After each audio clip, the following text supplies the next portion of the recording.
Okay, welcome back everybody to Aligning with Success. It is June, what is it? 18th. June 18th. 18th. Why doesn't my phone tell me right away? No. Okay, it's June 18th. And I want to start off this call a little bit and then we'll do some Q&A about the call that happened Saturday, its purpose, its function, and what benefits may be picked up from it. And the way we did it. I think I've got my, there we go. That's better. So welcome to the call. How many of you were on the call on Saturday? Just raise your hand. Okay, so you guys who are on the call, you haven't seen the playback yet. That'll be uploaded after this call. But those of you who are on the call, let me just first of all back into it so that people have an appreciation for what the purpose of that monthly call is. If we look at the rhythm of the business, and I know I've gone over this, so this is a bit of a repeat. So the rhythm of the business is really the sequence of events that happen in order to move things along. And those things are introducing people to some information and concluding that process of information with some type of an action. That action is either they get involved with us as a consultant, they get involved with us as a customer, or they refer us to someone. That's essentially the three outcomes of that. And then of the group of people that get involved with us as a result of that information process, that's just the beginning of the journey that can lead them all the way up to a very successful, long-standing career and rank advancements to the Royal Diamond level. So clearly, when somebody's first introduced to NECAN, when they first get started in NECAN, they don't have the skill set, they don't have the business, the following, etc. That comes with having a successful business over many years of development and many years of learning. So they go from where they are to what they become, the humans being more concept, through a series of processes and journeys that we all take. And we help that process along by creating events. Each event successively leads them to a little bit more of that information, a little bit more of that understanding. So for instance, the big events that we refer to on the quarterly calendar, which hopefully come once a quarter for you, are events that obviously, because they happen less often and they require more energy and more collaboration and more commitment on the parts of the people hosting those events. These events happen infrequent, but that we congregate at them from different parts of the world, different parts of the country, and those events light us up in a way that's very particular, very special, that maybe in a conference call just doesn't do. So that adds to the rich experience that we have as we're developing ourselves in NECAN. So this rhythm of the business is really a succession of events that help us develop ourselves. And these events are often hosted by other people other than ourselves. And then as we develop and we start to integrate into the system, we begin to host our own events. Could be an in-home, could be a conference call like this one. And then eventually we host events in larger venues, for instance, a hotel and maybe even conference centers. So this is an ongoing process of what happens when you build a large organization, a large following, which not everybody is in NECAN to do, but if it's your goal, if it is your, or you might contribute or participate. Many of you are going to be participating in the event, for instance, in Toronto. So what was the purpose of the Saturday call? Well, if on a daily basis we are contacting and inviting people to get involved in the conversation about NECAN, what that could mean for them, then on a weekly basis we're trying to turn that into a result of either a person joining the business or joining or becoming a customer or referring us to somebody. So every day we're turning prospects or contacts from our contact list into interested prospects who really engage in the process of information. By the end of the week, hopefully, you have concluded that information process with an outcome, a decision. And then the next chapter is the journey of the beginning of the stages of that person's journey in NECAN, would lead them to maybe more deeper commitment. So the event that we did on Saturday was that specific event designed to help somebody who's maybe already involved, hopefully already involved, to make a deeper commitment to really getting their business off the ground. And what you heard from our speakers by design is not only their success story and why it enriches the experience of why anybody might be involved in NICA. And you heard some great lifestyle stories, and you guys can share, you could echo back what you heard in a minute. But you also heard the answer to a very important question that was repeated for each speaker, and that's the nature of this particular call. And that is, what would you do different, or what would you do the same if you had your 90 days, your first 90 days to do over again?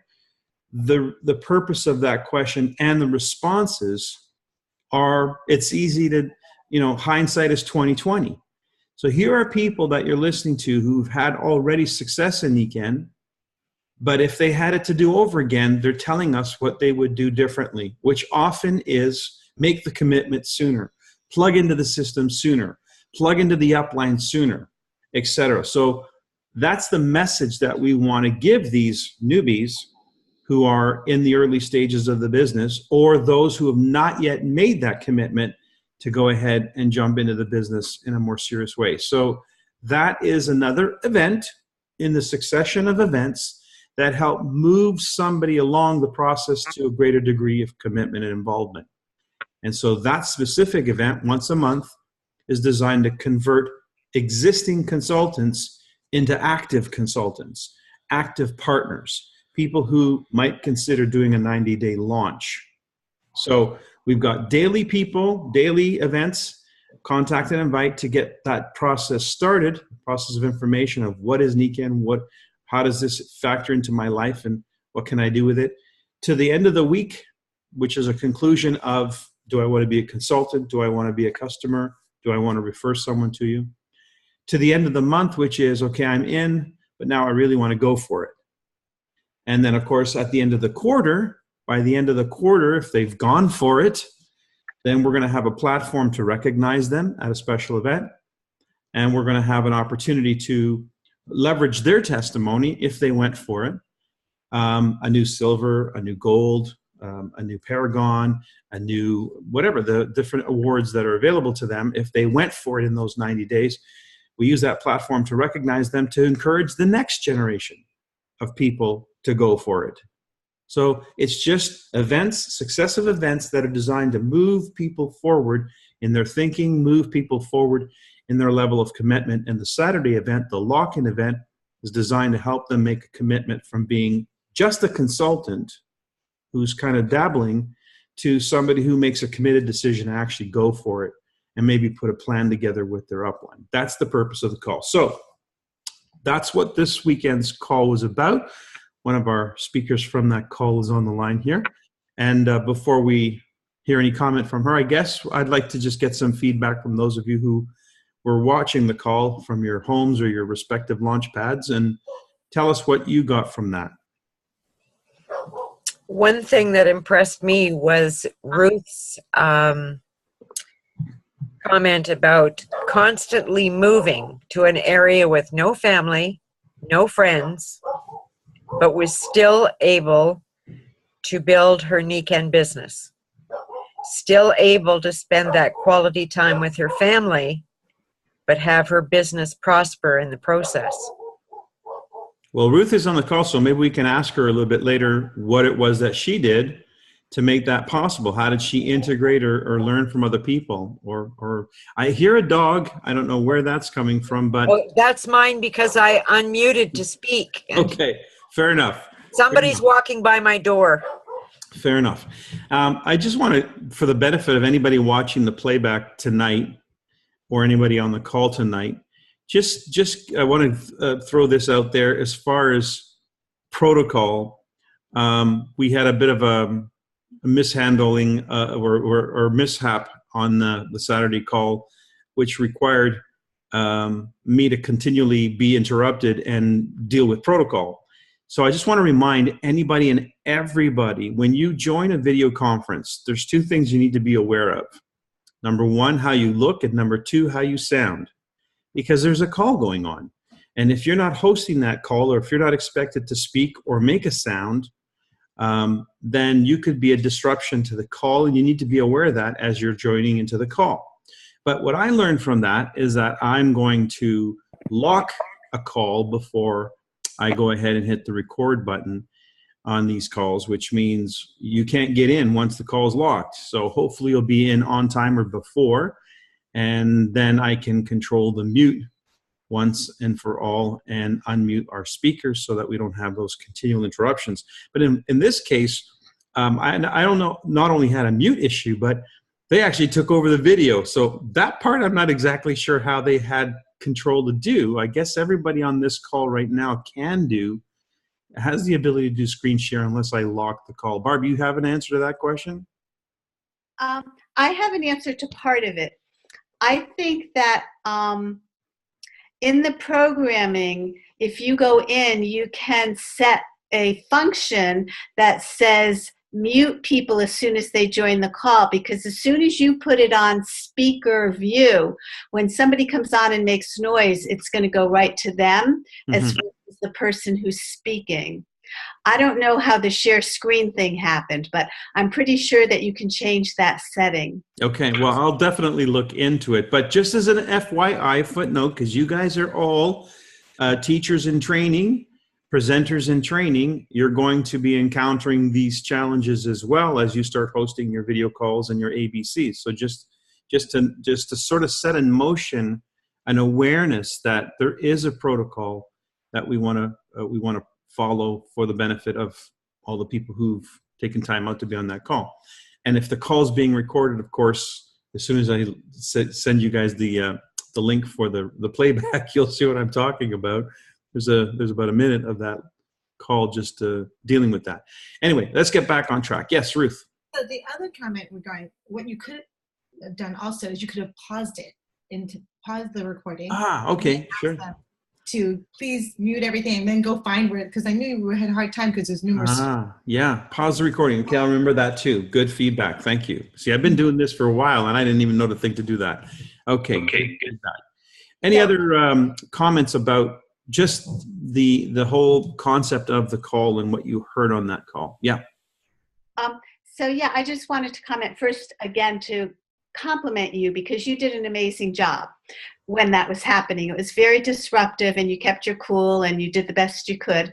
So I think that was extraordinary.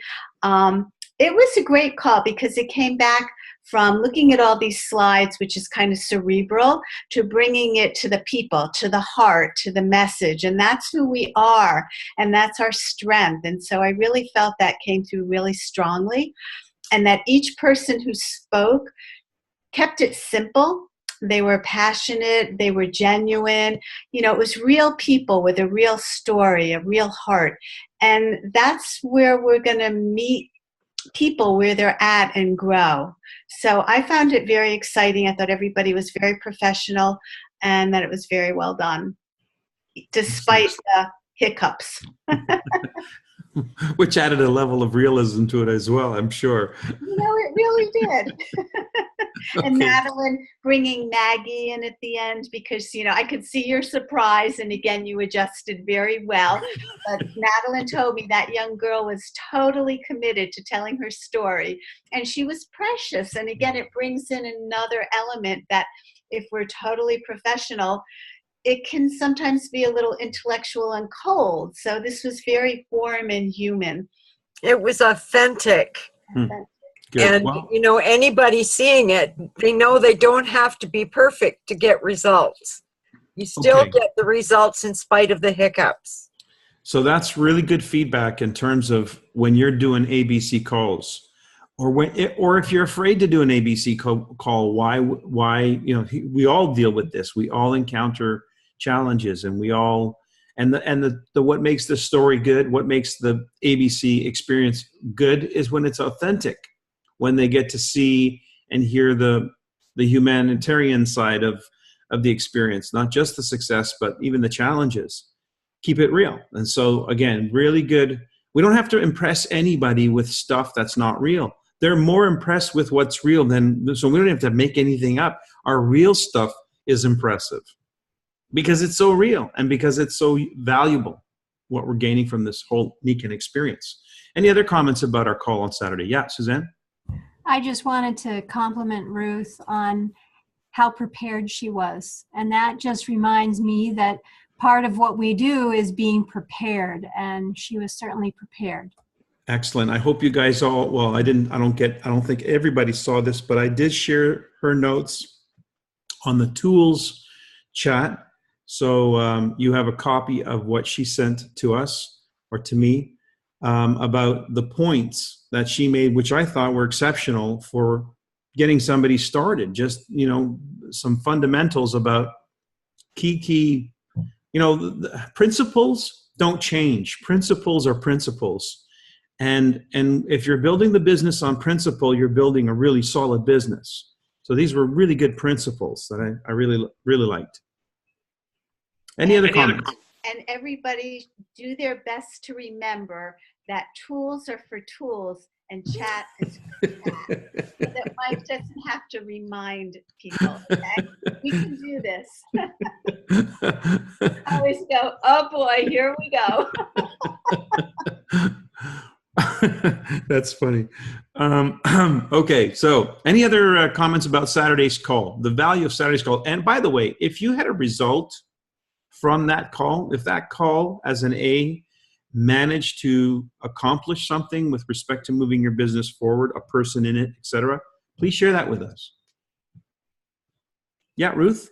So I had some people that couldn't make it, so I encouraged them to get on themselves. And one of them called, or actually texted, and then followed up the call and said she was so excited to hear the other speakers and myself, and that she went to an event, a family thing, and told her family about it. And her brother or brother-in-law, I think, just emailed me like 2 minutes ago. So I'm going to follow up with him. So, I think wherever you are, to get on that call is important.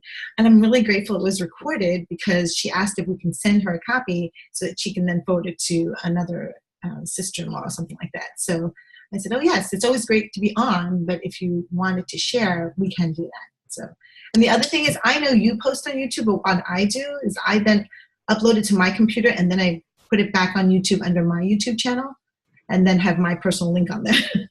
No, that's smart. That's what when Nikan does their postings on Facebook of a product or whatever, I save the picture. I don't just forward their message. I save the picture. I copy their message, but I put my URL and then post the picture with the same content and my URL, because I want to drive. Right. The only reason why I mentioned that is because if you went back and looked at your YouTube, you may not have that many views, but because we've taken it and uploaded to ours, the views are being counted under our YouTube. Sure. Okay. Well, anyway, I will upload that video from Saturday before I upload this one tonight. Awesome. I had a new person on, Mike, the gal that I called you about for the ABC, and we couldn't connect. So we'd had a really productive conversation. I invited her to the call on Saturday. She was on the call on Saturday, very much enjoyed it. And we set an appointment to speak again this week, but unfortunately her shift at work has changed, but we will be meeting again this week, this time on Zoom. So, okay, so not a result yet, but an interest. Yeah. Anybody have a result? Like, did you have somebody say, okay, I got the message here. I really want to be part of this. Okay, well, that's what we're working on. So let's talk about that. Let's get to the question about that Ruth had, or that we had for Ruth, because clearly, Ruth, if you're able to parachute into a city and start a business, how many cities? I think it was 4 that you, 4, yeah. Then there's something to be gained from learning how you do that. How do you have the confidence to do that? What tools or mechanisms did you put to work? How did you meet people? I know once you know somebody, or once you meet somebody, what to do. We don't need that. We just need to know, how do you get from knowing nobody to knowing enough people to get something going? Okay, so it's the same thing each time I moved because we didn't know anybody. First thing was get involved with my children, whether it's getting them set up with their pediatrician or dentist and, Awana, and do everything, focus on the kids stuff. And inevitably you're going to meet somebody through that. And then from there, it was more of a mom connect for me. I always asked, what are you doing with the kids? Where's the greatest park? Where's a good place to get ice cream or whatever? Where can we practice soccer? So it was handling the family affairs that allowed me to do things. And the other thing I did that, because I didn't know anybody, so I like to do yoga and I like to meditate and so I would go and, or that wine and painting thing, even though I don't drink wine, I just love it. So I go to those kinds of things that I like to do and with like-minded people. So then naturally I'm going to resonate with them, hopefully. And I did a lot of things in the church. I volunteered. I went to moms groups, Bible study, and so pretty much between the church and the school is where I would get my relationships and friendships. And as the kids got older, I will be honest, by the time I made it to San Diego, I felt it was a lot harder because parents weren't around. They drop off their kids in high school and they weren't around. And so then I got involved with the volunteering part and then meeting the parents at the event, at the games. And that's how I started building. And it's taken a while because, I kind of put on the back burner, but it's the same thing. You have to not be afraid. And this is the biggest thing. When I went from Florida to New York, I was really struggling because I was able to always have my upline there. And here I was in New York with nobody. And my husband said to me, they're not going to know if you do it wrong. Just do it. And I thought, he's right. They have no clue. If I don't do it right, they won't even know. They have nothing to compare it to. So when I realized that, I felt a lot more confident. And I did practice. Even when I prepared for Saturday, I practiced because for me, it's important to make sure that it comes out in the right order and that it makes sense to me. And I can't just throw something and speak off the top of my head. I can if I had to, but that's not ideal for me.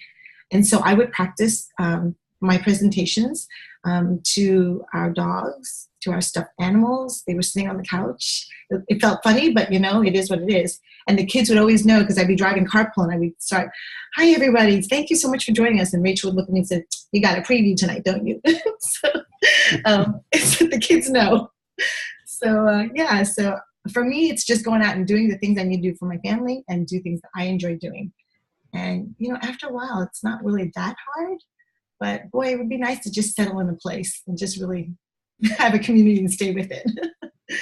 It's all Robert's fault, but it's okay. It's all good. Fantastic. Does anybody have a question for Ruth? I think that was a great answer. And we could all learn from that. I think it's great that Ruth knows what she needs to do in order to make it the way that she wants to make it and that she does it. We all have our different styles and our strengths and what's going to resonate with us. And you're very clear and it shows because you did what you need to do and you did it brilliantly. So good job. Excellent. Yes. Madeline? I've been thinking about what I'm going to say.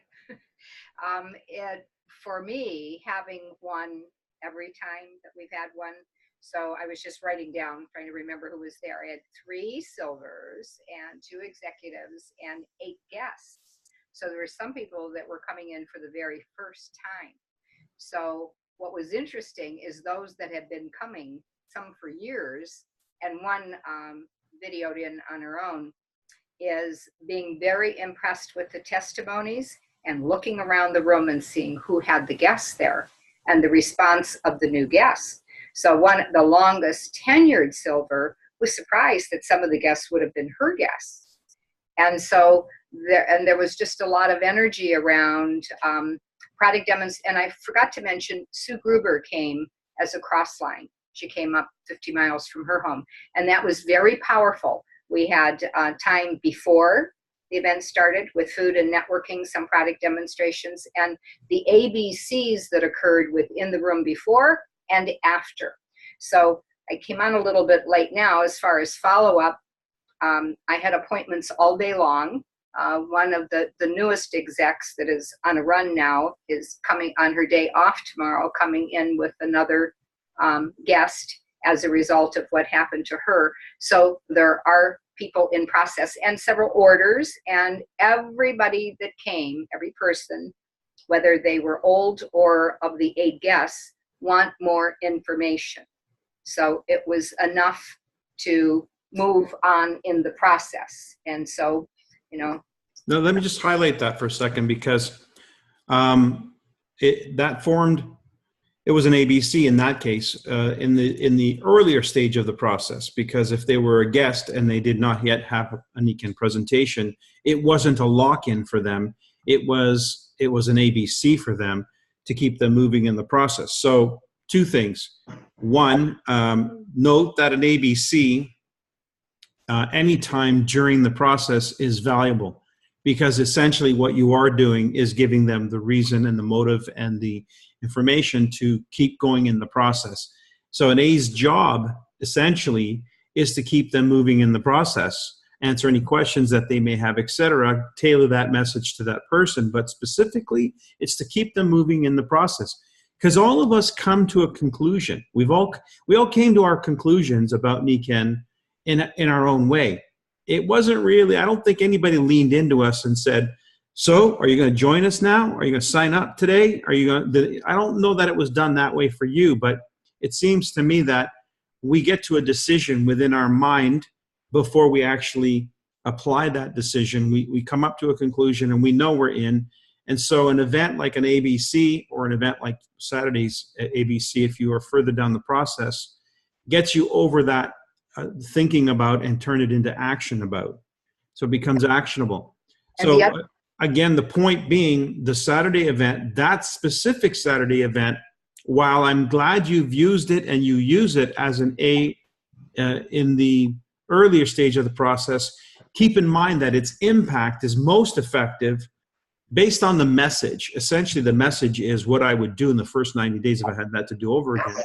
That message is really targeted at the person who's in the business. And I want to make one more mention about this, because when you're doing an event, when you're hosting an event, there are different targets in the audience. There are some people who are just guests. They don't even know why they're there. Then there are some people who have been properly contacted and invited, and so that presentation for them is the full-on presentation, the how conversation. And then there may be some people in the audience who've been through that already, and they still haven't made a real committed decision. So you've got different people in the audience. And so keep that in mind, to have something in the event specific to that individual. So it's not one shoe fits all. There are people at different stages of the event, of the process in every event. And that includes your larger events. So when you're doing larger events, you need to keep that in mind. There may be silvers in your audience who are flatlining at silver, who've not made a decision to move forward. And what I mean by that is they don't have a goal. And if they don't have a goal, they're not going to have a plan. And if they don't have a goal and they don't have a plan, their actions are random. They're not rhythmic, they're random.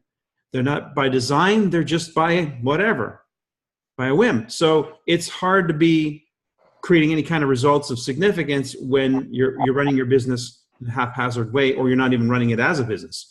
So setting goals, goal setting is the last piece that I want to talk about this before we go on to that. So I mentioned one more thing. Yeah. Last month here was JP, who we had on. Yes. Today.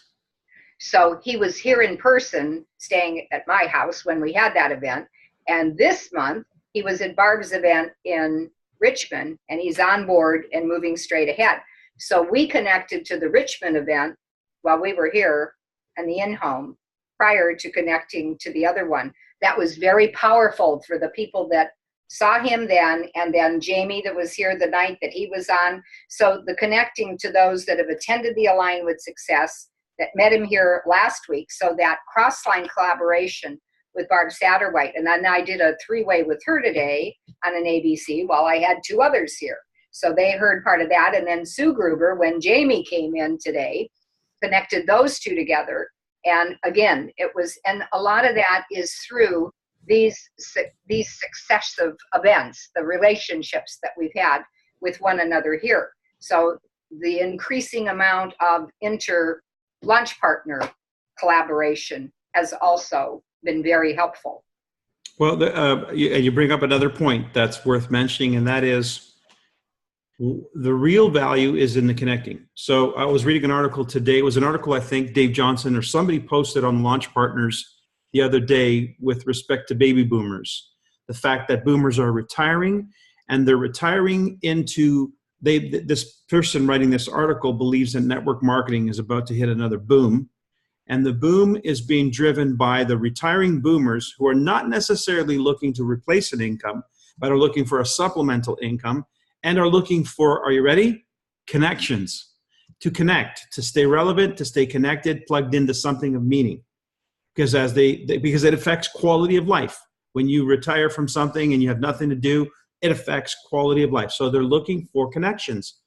And so the ideal scenario, and I'm just going to say this out loud, the ideal scenario would be that there is not a single presentation in the entire process. All there is I have somebody I need you to meet. Okay, you finish that conversation, I've got somebody else I want you to meet. And if you just made 3 or 4 connections, that person will hear so much of what is Nikken, just like the Saturday call, that they won't need a presentation.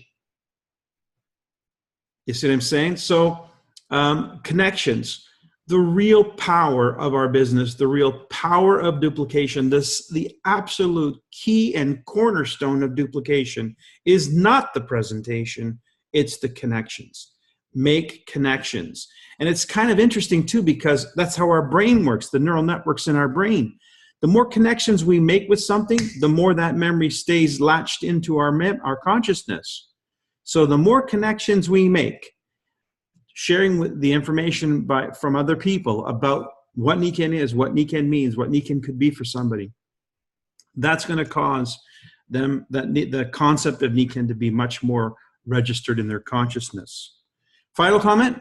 Something else that was interesting on Saturday too, Mike, was the backgrounds of each presenter.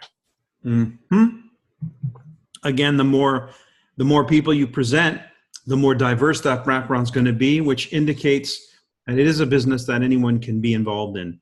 And not only that, but when they're thinking about people who they might get involved in the business, it's no longer limited to maybe a small paradigm that they have of who might be interested in business. It opens it up to, gosh, that pretty much fits everybody I know. And so huge emphasis on the power of this ABC, whether it's a lock-in event once a month or it's something you do on a daily basis. Don't limit the ABC call to one person, one call.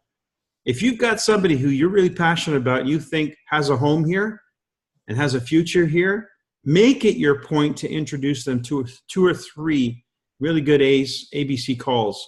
That'll do much more than anything you can impress them with in terms of knowledge. I think some people are intimidated about approaching someone in corporate, but Veronica said, there she was in the corporate world. She wasn't happy in the corporate world. At the encouragement of her mother, she checked out Nikken, didn't have a clue what she was doing, and there she is, a diamond, having left the corporate world to work with Nikken. That hits people where they may not even have considered approaching somebody that's in the corporate environment. Well, it's a good chunk of people who are. I mean, pretty much everybody who's got a job is in the corporate environment. So I think it's really, again, just you're underscoring a point, and that is ABCs, because you're going to hear stories, you're going to hear points of view and perspectives that will enrich that person's understanding of the value of being involved in Nikken. And more importantly, they're going to see the cool people that are involved in Nikken. And if it's true that psychologically and emotionally, as we age, we have a greater need for connectivity, connections. And as we become retirees, we got a greater need for connections. If your protocol is to make connections, then you're feeding right into what it is that people are looking to experience. So you can't lose. It's just a win-win scenario. Real quick, let's end the call on the idea of goal setting, because I really think it's important that we set goals. I did some recent work with the team in Latin America, and we were talking about. I'm working with a person who set a goal for diamonds. So, what it had to break down to, or what it does break down to, is when you're on a movement, when you're going forward with a rank advancement. And I want to encourage this, by the way. There was a culture of rank advancements that was really driving a lot of activity in the business. And then the pendulum swung to almost an antithesis of that, because maybe there was some manipulation going on in how people were achieving ranks in the comp plan.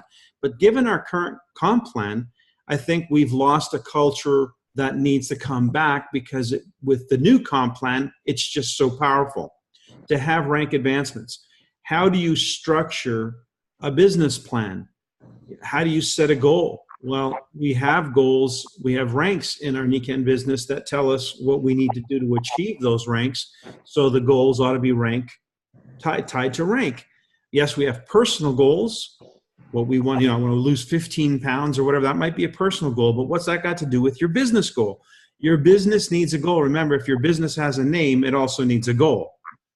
And since we've all named our businesses, our business needs a goal. So the goal ought to be tied to the Nikken compensation plan. You ought to be able to look at any of the things that are being offered by Nikken at any point in time and say, okay, this is my business plan for the next 3 months, 6 months, 12 months, 9 months, whatever. I'm referring to this brochure here, which encapsulates all of the incentives, including, of course, the comp plan. So if you don't have a goal to achieve one of these incentives or to achieve a rank, and you're not passing that behavior on to your business, then again, it's not really a business. It's a feel-good experience. It's I don't know what else to call it. It's a feel-good experience. Yeah, we're part of something that makes us feel good, but where's this something going? And if it doesn't go anywhere, it's like being in a line at a shopping mall or at a store. If you're in a line at a store and that line stops moving, just see how fast before you become impatient. You will lose interest in the magazine stack and whatever else they got in front of you to distract you for the 2 or 3 minutes you might be in that line. That line's got to keep moving. Otherwise, you get really impatient. And what I mean by that is your business needs to move. People need to progress, rank, advance. And that is something that is really happening big time in Latin America, because it's part of the culture. It's part of the Nikken culture for the business builders to teach and create business goals. So I want to encourage a new culture within your business, if you're not already using this, is to set goals. And those goals ought to be not random. They ought to be tied to the Nikken incentive program. That's what it's for. It gives us clear direction. So to do that yourself and to pass that on, because then what it does is it causes something else to happen. It causes your mind to then start answering the question of how? How is this going to happen? And then the how opens up the flow of information. And by the way, that question may result in you picking up the phone and calling somebody in your upline and saying, here, I've set a goal to do this, and I really need some help figuring out how, which is how I got this call from Peru. And so now we're into the how. We're into boiling it down into all the nitty gritty, the who's on the list, and who's a star on the list, and who's a this on the list, and who's going to advance and rank. And then it goes from there to, well, we got to see if these guys are on board. Let's make some calls, some ABC calls with them and see if they want to play, because they need to do, this person needs to do this if this is going to come together. So we need to find out if they even want to. And so all of a sudden it starts a cascade of things that would never have happened had the goal never been set. And so goal setting is a fundamental rule of any kind of success in business. And you may have come from a culture or an experience where you're timid about setting goals. You're afraid to set goals because, well, what if you don't achieve them? So just consider that for a second. I've actually heard that enough times. That's why I brought it up. What if you don't achieve it? Okay, so don't set a goal. Then what do you achieve? There's no sense of achievement at all. So we need a goal in order to stretch the elastic, which creates the tension in the elastic. And that's that tension that we need that drives us forward. And so setting goals tied to the comp plan has got to be your fundamental business behavior. And that has to be on a monthly basis. So here's one I would throw out at you as the golden rule of goals for me. And this is one I teach everyone. It's one I'm doing with everybody who's on a game plan to rank advance. 1 silver per leg per month. 1 silver per leg per month. That's a simple rule, because what does that focus you on now? It focuses you on who is going to be that silver in that leg this month. Not next month, not a few months from now, not last month. It always requires you to answer the question, who is going to be the silver in that particular leg this month? And so your mind is now starting to become a little bit more focused on what you're looking for in terms of people on your team. What's the behavior that you're looking for? What's the agenda that you're setting in motion? Now, their goal may not be silver. I want to also remind you that Mike DiMuccio doesn't believe in setting a goal to go silver, because that's an exercise in volume. Go for gold. Go for gold and above, because that requires you to build a team. And if you build a team, you're going to go silver anyways. So the launch strategy, the only one I ever had and the only one I ever have and teach, is the same one as always. It's this one. And you'll find that if you put the numbers in this one, it's a launch strategy for gold in 90 days. Well then, what if I don't get there? What if it doesn't happen? Think about this for a second. What if you help somebody, yourself or anybody, set a goal to make that happen, and it doesn't happen? Do you think you'll be better for it? Do you think you'd have probably asked some good questions of yourself and others? Do you think you might have learned something? Do you think you might have opened up the doorway to some skills that need to be improved? At the end of the day, there's no way you can lose, because it's setting you up for moving forward, sharpening the axe, and getting better at the thing, whatever the thing is. And by the way, if you don't achieve the goal, what do you do with the goal? Anyone?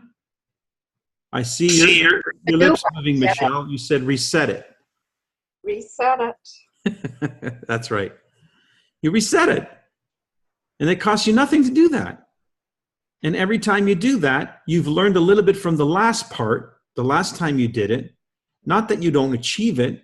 You learn what you've learned in attempting to achieve it. Bob Proctor always taught me that it's not about the goal. It's about the person you become in trying to achieve the goal, whether you achieve it or not. And most people don't set big enough goals, he says.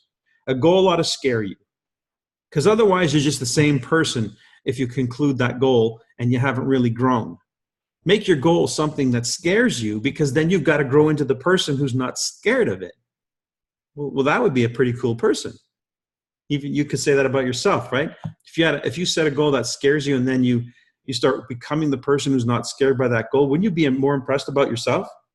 Wouldn't that be a benefit, whether you achieve that goal or not? Isn't humans being more all about that? Nobody's measuring you by whether you achieve your goal. It's the person you're becoming in the process that they're weighing, the character. And so goals are a tool. It's a necessary tool for business, but it's an important tool. Any comments about goals, goal setting? Any of you out there, jump on in. Yes, Ruth, go ahead. So in the beginning, I did not want to set goals, because I was like, I'll be darned if I have to be held accountable, because I was free. So it was more of a defiance. But then when I decided, okay, I really want to do something about this now, but how am I going to do that if I don't know where the end of the tunnel is? So I had to set a goal, because if I didn't set the goal, I didn't know where I was going. And then all of a sudden it became important. And then once I started measuring on what we were doing on a daily, weekly, monthly basis, and realized, oh my gosh, we're really far off. We got to get our butt in gear or whatever. It propelled me to do more and encourage myself to keep going because I had something to shoot for at the end. And before I had a goal, I had nothing to shoot for. So it's shifted for me in the past few years, I guess. But I know I didn't want to set them originally because I was just like, I am not setting any goals. But look at you now. Yeah, I enjoy setting the goals. And it's been a huge transformation for me and Robert, because Robert's always the taskmaster, wants to set those goals. I'm like, no goals for me. And so it has helped us communicate better with each other to grow this business. So it definitely helps me stay focused. For me, it's take those goals and the calendar. When I left corporate America, I was so sick of the calendar that I did not want to put it in a calendar. So that was a behavior that's created problems, not wanting to use the calendar and drawing out. When I think back of what I could do over and I'm doing over now is drawing out those circles and having the names in it, and had so many of those flip charts with that plan up there. Yeah, and I'm not kidding. That's for real. That's the game plan. That's a diamond game plan right there that you're looking at. And then then stop doing that. And the other thing that I did all the time, and I've been doing, is that month-to-month comparison of writing it down, of what the PV was the last time and how many auto ships, and just some of that, looking at your own statistics in your own business. Because when you don't do that, and when you don't, then you really know where you do need to work and what isn't going right. I mean, it's that writing it down piece too. Turn it into a game. Make it fun. It is fun. Going for it, achieving it, not achieving it, the stress of it, all that. That's all positive stuff in your life. That's what makes this enjoyable and fun. Whether you achieve it or not, if you detach from that, then you're not going to be so hung up on whether you achieve it or not. But if you set a good goal and you start aiming at it and you start building your plan around that, it's going to have a momentum of its own. And then you're going to start getting closer to it, and it's going to increase your enthusiasm and your desire to actually achieve it. And so I think that forward motion is the key. If you don't stretch the elastic band, which creates cognitive dissonance, where I am, where I want to be, if we don't create that, we don't have the energy of that elastic band stretch, it's not going to come. Now, what happens normally in an elastic band when you stretch it is your thumbs want to come together. Well, this is usually what happens. They come together.